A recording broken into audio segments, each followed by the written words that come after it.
El día de hoy vamos a hablar de biología del cáncer de piel no melanoma. Básicamente conocemos como cáncer de piel no melanoma al carcinoma escamocelular y al carcinoma vasocelular. Los objetivos principales de esta clase es inicialmente comprender el concepto de cáncer de piel desde el punto de vista de la biología celular, identificar el comportamiento de los oncogenes y los genes supresores de tumores en la proliferación y el crecimiento celular, reconocer que con más frecuencia o cuál es el gen que con más frecuencia se muta en los cánceres humanos y cuál es el rol o el papel que desempeña las vías de señales implicadas tanto en la división celular y como la apoptosis. Es importantísimo además conocer la participación del gen PTCH en el control de la proliferación y la diferenciación celular y entender que los trastornos en la función normal de las proteínas que codifica este gen podrían determinar la aparición de carcinomas vasocelulares. De esta manera podemos comprender el papel que juegan las nuevas estrategias terapéuticas en el control de esta patología. Y finalmente, uno de los objetivos más importantes es que el estudiante esté en la capacidad de definir los diferentes trastornos hereditarios asociados con la aparición de cáncer de piel no melanoma, es decir, poder hacer una comparación tanto de la biología molecular y traslaparlo a la clínica con el objetivo de hacer un enfoque diagnóstico adecuado y terapéutico a sus pacientes. Quisiera mostrarles inicialmente la imagen clínica de los carcinomas de piel no melanoma. Esta imagen corresponde a una neoformación inicialmente nodular en la región nasal, caracterizada por un nódulo traslúcido de color rosado, de bordes regulares, bien definidos, y en la superficie se observan unas telangiectasias. La segunda lesión en la mejilla derecha consistente en una placa infiltrada de bordes irregulares, elevados con algún pigmento grisáceo y telangiectasias en la superficie que clínicamente son muy distintas de un carcinoma vasocelular o un carcinoma de células basales. En la histopatología, al hacer una biopsia de piel, podríamos encontrar estos nidos de células basaloides o de aspecto basaloide que tienden a tener una distribución en empalizada hacia la periferia, con un estroma a su alrededor y una hendidura estromal artefacta, siempre teniendo en cuenta que hay un infiltrado linfocítico alrededor de estos nidos tumorales, lo que evidencia una respuesta inmunológica ante los tumores.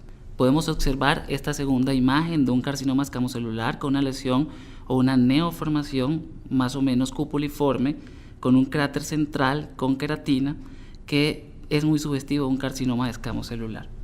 Histopatológicamente, las lesiones de un carcinoma escamocelular se puede observar con un desarreglo o una alteración en la arquitectura celular en la epidermis. Este desarreglo habitualmente tiene tendencias a ver células con queratinización individual o queratinocitos apoptóticos, y siempre observando el infiltrado inflamatorio en la dermis superior intersticial que nos apoya la respuesta inmunológica hacia este tipo de tumores. Pues teníamos que saber inicialmente que el carcinoma vasocelular y el carcinoma de células escamosas, que son los cánceres que se denominan carcinomas no melanomas, son los cánceres de piel más frecuentes. En los Estados Unidos, más de 3 millones de casos de carcinoma vasocelular y carcinoma escamocelular se estima que pueden producirse anualmente. Desde el punto de vista de la dermatología, esto tiene un impacto sobre la morbimortalidad de los pacientes importante, y por eso el adecuado control de este tipo de pacientes. El aumento de cáncer de piel en los pacientes inmunocomprometidos pues ha hecho entender un poquito la importancia que tiene el sistema inmunológico en el desarrollo de los cánceres de piel no melanoma. La radiación ultravioleta también tiene una importante función porque la gran mayoría de daño citotóxico, el estrés de las células que produce la radiación ultravioleta, termina por llevar a suprimir una serie de señales que finalmente terminan produciendo los cambios celulares. Además de esto, las propiedades inmunomoduladoras de la radiación ultravioleta también tienen algún efecto importante en permitir que el sistema inmunológico permita el desarrollo y la progresión de las células anómalas. Los tumores van a estimular respuestas tanto desde el punto de vista adaptativo como desde el punto de vista innato en la inmunidad, pero se conoce que la respuesta adaptativa es la más importante para prevenir el desarrollo de los tumores. Básicamente hay una serie de células que están mediando las respuestas inmunes innatas y otras que median la respuesta inmune adaptativa. Sabemos que las respuestas inmunes innatas están mediadas por los linfocitos natural killer, que tienen unas funciones importantes, y lo más importante es destruir células tumorales que reducen la expresión del complejo mayor de histocompatibilidad de clase 1 y expresan ligandos para receptores activadores de los linfocitos NK. Hay algunas otras moléculas que expresan algunos tumores que también están implicadas, pero lo más importante quizás es reconocer ese tipo de moléculas que reducen la expresión de MHC1. Ahora, también hay otras células que participan importantemente en las respuestas inmunes innatas y son los macrófagos. Hay dos tipos de macrófagos, los M1 y M2, que más adelante vamos a sintetizar en una gráfica y que tienen funciones importantes en el control de la carcinogénesis. Quizás lo hacen por varios mecanismos que estamos aquí explicando, y básicamente sabemos que los M1, que son activados por la vía clásica, que son los M1, y los otros que son activados por la vía alternativa, que son los M2. Los M1, los mecanismos por los cuales tienen acción antitumoral son básicamente los mismos mecanismos por los cuales tienen alguna acción antimicrobiana. Por ejemplo, los radicales libres de oxígeno, el óxido nítrico, enzimas lisosómicas y todas esas quimioquinas que participan en el proceso inflamatorio. La interleuquina 1, la interleuquina 2, entre otros.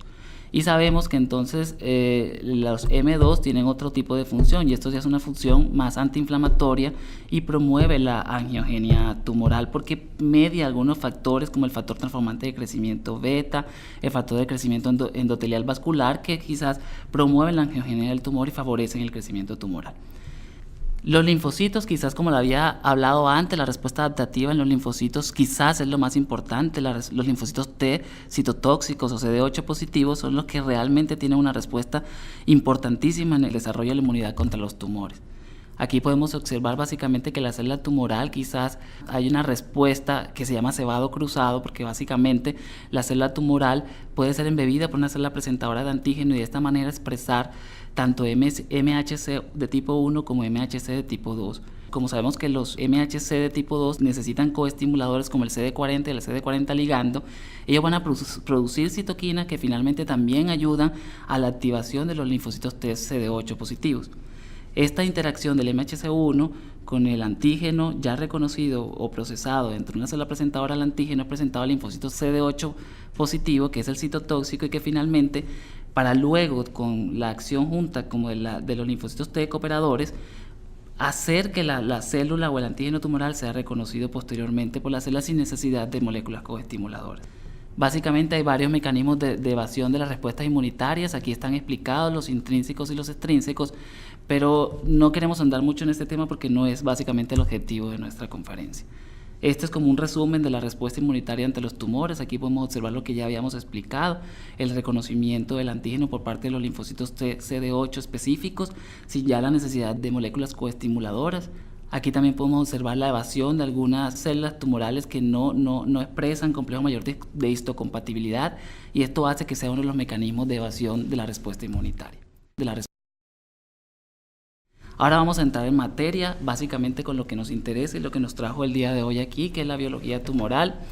Hablando de carcinogénesis, básicamente las células, cómo se produce o cómo son los mecanismos para que ocurra un cáncer de piel no melanoma.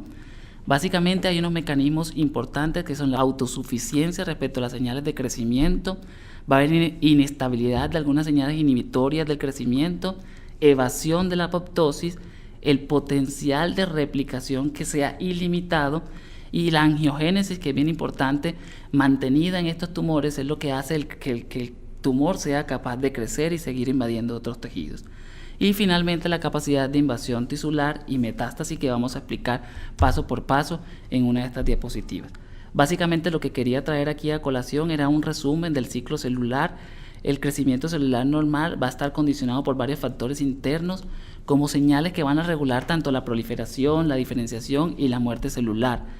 La proliferación va a implicar la replicación del ADN y la mitosis en una serie de acontecimientos que se denominan ciclo celular. La proliferación, vamos a ver que aquí en el ciclo celular cuenta con 3 puntos de controles principales: el G1, el G2 y el M.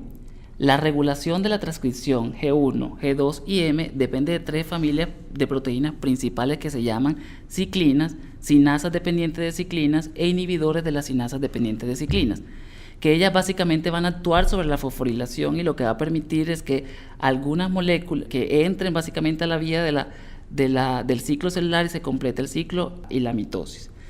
Entonces, este diagrama básicamente era para explicar porque hay algunas proteínas, como la proteína del retinoblastoma, que es codificada por el gen de la proteína del retinoblastoma, puede estar unida a algunas moléculas como E2F. Esa unión lo que impide es la fosforilación, es decir, cuando la molécula se encuentra poco fosforilada, la unión impide que entre al ciclo celular en G1. Entonces, cuando la molécula se produce en fosforilación, una fosforilación adecuada, la molécula se separa de la proteína E2F y lo que permite entonces que nuevamente entre al ciclo celular. De esta manera podemos decir que la proteína del gen del retinoblastoma es un gen supresor importante en el ciclo celular y que evita que se dé la diferenciación. Esta diapositiva para explicar las moléculas de señalización intracelular. Todo esto para que podamos entender bien el mecanismo de oncogenes y los genes supresores tumorales. Entonces hay algunos ligandos extracelulares que pueden actuar tanto de manera autócrina, pueden actuar de manera parácrina. Autócrina ya sabemos que son dentro de la misma célula, de manera parácrina, eso quiere decir que son células vecinas, y de manera endócrina a distancia. Entonces lo más común es que encontremos que algunas sustancias que son los factores de crecimiento pueden unirse a un receptor transmembrana en la célula. Estos receptores de membrana algunas veces tienen en el dominio intracelular citosólico algunas proteínas de tirosina quinasa que son capaces de fosforilarse y actuar a través de una serie de mecanismos, una cascada de señalización que finalmente lleva a las señalizaciones de replicación celular. Estas codifican básicamente una serie de proteínas importantes como la proteína Ras. Esta proteína Ras, que cuando está ligada básicamente al GDP permanece inactiva, pero una vez libera el GDP y se une al GTP, puede formar un complejo Ras-GTP activo que va a actuar sobre las MAP quinasas. Este sistema de MAP quinasas son MAP quinasa, quinasa, quinasa, que finalmente luego de ser fosforiladas se transforma en MAP quinasa, quinasa y finalmente en MAP quinasa, que terminan finalmente llevando una señalización al núcleo y enviando todos los mensajes de crecimiento celular. Esto es importante porque habitualmente la célula en estado de reposo tiene estos receptores transmembranas separados.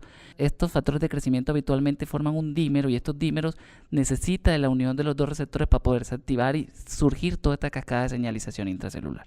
Ahora, quise traerles básicamente este cuadro con el resumen de cuáles son los oncogenes y cuáles son los genes supresores tumorales. Básicamente me interesa conocer que el oncogen es un aumento en la función de un gen y el proto-oncogen es un oncogen no mutado. Estos son conceptos que tenemos que tener claros. Ahora, el gen supresor de tumores es todo lo contrario a un oncogen, es decir, es la supresión de la actividad de un gen. Entonces, en ese orden de idea, tenemos que los oncogenes implicados en la carcinogénesis, básicamente ya había hablado un poquito de la proteína Ras, pero ya sabemos que el Ras induce una serie de señales intracelulares a través de la activación de GTPasas y que esto finalmente induce una serie de cascadas que terminan en la señalización nuclear, induciendo el crecimiento celular.